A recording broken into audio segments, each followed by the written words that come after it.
it is me. I am back. Gaye Coffman here with Good Influence.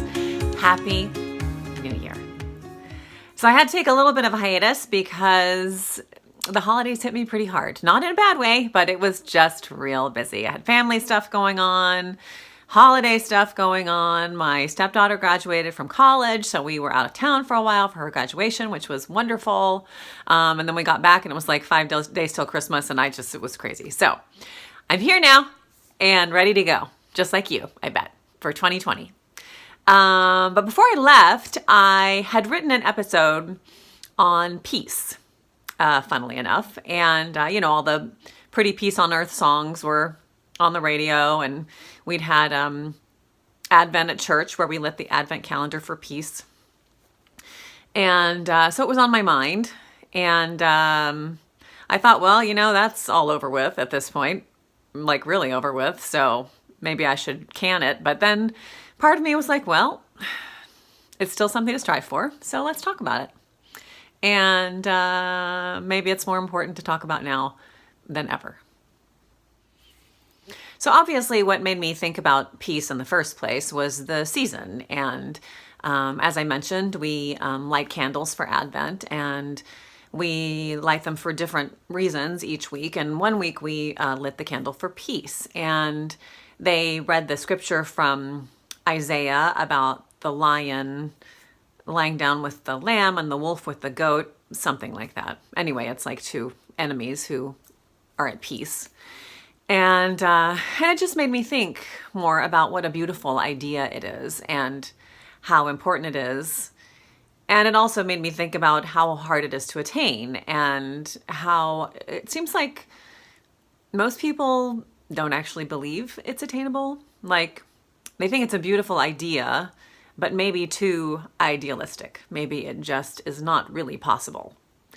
And I have to say that our track record as a species isn't great for peace. Historically, we've just had a hard time with it as humans. But that doesn't have to be the case. I have to say, I personally am just not that cynical. I believe that peace is possible. I believe that we have to work on it, and we have to find it within ourselves and then spread it the way we do love and kindness and all of those things. At our church, at the end of the service, we sing that old chestnut, "Let there be peace on earth." And the first line of it is, "Let there be peace on earth, and let it begin with me." So what do you need in your life to bring you more peace? Think about that for a minute. For me, one of the things that really helps me is prayer and meditation. I do a combo of them, but you could do either or. You don't have to do both. Or it may just be quiet time that you just have to think or not think, as the case may be. I also do yoga once a week, which helps keep me centered. I wish it was more than that, but that's about all I can squeeze in right now. But it does really help to just kind of reset me for the week and ground me in a positive way. What else could give you peace? Do you need to forgive someone? Or maybe you need to forgive yourself for something? Or maybe you just need to cut yourself a little slack. Sometimes that gives us a lot of peace. Did you know that when you forgive someone, you're not doing it for them, you're doing it for you? This is something I've learned as I've gotten older.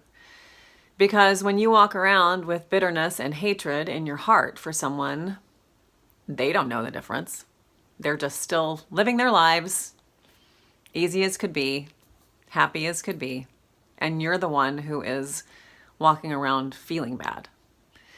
So when you forgive someone, it takes that off of your heart and brings you peace. And it could work for you as well. Sometimes the person we need to make peace with is not even with us anymore. And then they really can't feel it, right? So it really doesn't make any sense for you to hold on to it. So, in the words of Elsa, let it go. And maybe it will bring some more peace into your life. And what else could bring you peace? Maybe being kind, maybe giving, maybe showing compassion for others. I feel like if we can see one another with compassion first and other opinions later, that would make a huge difference, whether we're talking about immigrants or the homeless or Donald Trump or Nancy Pelosi. If we see each other as human beings first, who are all struggling and all trying to do our best, then that can make a huge difference in the way we perceive the world and then the way we treat others. It's not always easy to do, but I honestly believe that most people are not running around trying to be crappy people. They're trying their best given their circumstances. So let's all try to remember that and see people that way and see if it brings us some more peace. I listen to the Dax Shepard podcast, Armchair Expert, which I really enjoy. It can be super vulgar sometimes, FYI, so if you're easily offended, you may not want to listen to it. But it's always really interesting. He's an interesting guy, and he has an interesting and unique perspective, and he's curious about other people, so his interviews are interesting as well. And recently, he and his sidekick, Monica, were talking about 9/11. And Dax asked a question, which he said he'd thought about many times over, which was, what if, after that horrific act, the United States had reacted with compassion instead of with violence? Just as a question. What if we had, instead of spending trillions of dollars invading Afghanistan and Iraq, what if we had sent aid instead? And I don't know the answer to that question, but it's an interesting question. And it's something to think about. They were both quick to add that would probably never happen in a million years. I mean, it would take a giant shift in our culture, a giant shift in the world as a global society. But it's something to think about. You know, how would the world look if we reacted with compassion instead of with aggression? And here we are again, acting with aggression. But there are plenty of role models to look to see that peace can be used as a tool to make a difference in the world in a positive way. There's Gandhi, of course, there's Martin Luther King, there's Jesus, there's Buddha, all of these excellent examples of peacemakers.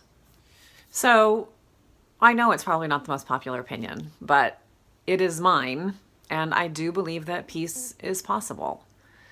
It's difficult, and it's not going to be everybody's first choice. And like I said, it would take a giant shift in not just our own country, but everywhere.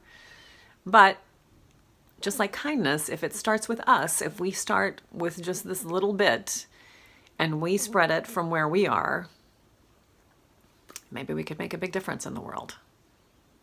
Let there be peace on earth, and let it begin with me and you. And kindness begin with you, and love begin with you. You know, the world needs your voice. It needs my voice. It needs our voices together to make a difference. So that's my episode for this week on peace. I'm going to reclaim this. It's been really nice talking to you, and I hope you've enjoyed the episode. Get out there and do good, y'all. Be good, do good, love, be kind, give, be generous with your hearts and with your spirits. Peace be with you in your minds, in your hearts, in your homes, and in the world. And next week I'll be talking about self-care for the rest of January. I'll be talking about self-care of your mind, of your body, and what that really means, and some tips for things you can do to take care of yourself. Not just going to get a manicure, although that's fun too. Have a great week.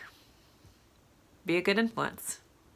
And I'll talk to you right back here next week. Happy New Year.